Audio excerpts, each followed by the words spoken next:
Dalam sejarah kriminalitas Indonesia, pernah terjadi perampokan besar yakni perampokan Museum Nasional di Jakarta.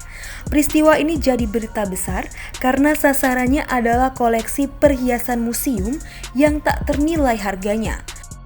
Apalagi salah satu pelaku adalah Kusni Kasdut, penjahat legendaris di Indonesia. Peristiwanya sendiri terjadi 30 Mei 1963. Pagi hari, tim perampok yang terdiri atas Kusni Kasdut, Herman, Budi, dan Sumali siap beraksi.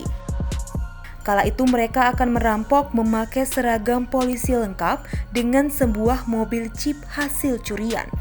Tak lupa mereka membawa senjata api.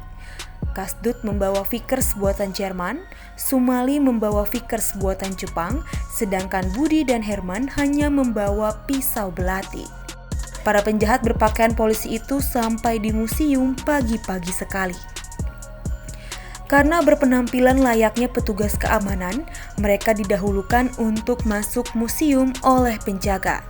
Agar penjaga tak curiga, penjahat itu berkeliling-keliling sejenak dan berpura-pura melihat-lihat benda koleksi museum.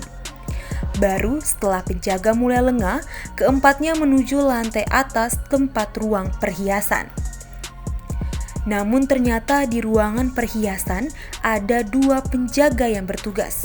Keduanya harus dilumpuhkan terlebih dahulu sebelum akhirnya Kasdut menuju ke lemari tempat benda-benda berharga dipajang.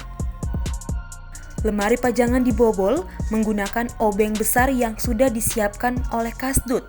Tanpa membuang waktu, Kasdut meraup seluruh perhiasan emas dan berlian dan memasukkannya ke sebuah kaos kaki yang disiapkannya. Setelah selesai dengan tugasnya, ia bergegas turun menuju mobil, disusul 3 rekannya di belakang. Tanpa banyak halangan, mereka berempat akhirnya kembali ke rumah, tempat berkumpul di daerah Selipi. Setelah berhasil merampok, persoalan para penjahat berikutnya adalah bagaimana menjual hasil rampokan. Tak banyak orang yang sanggup membelinya. Hanya ada satu nama yang sanggup membantu, yakni Agus Sunarto, seorang wartawan dari Semarang. Perhiasan akhirnya dititipkan ke Agus untuk dijual di Semarang. Seminggu sekali, Kasdut bertemu Agus untuk menanyakan perkembangan penjualan perhiasan. Sampai suatu hari, ada kabar sebagian perhiasan sudah laku senilai Rp3.250.000. Dari penjualan itu, Agus mendapat Rp250.000. Sisanya dibawa Kasdut dalam sebuah koper penuh.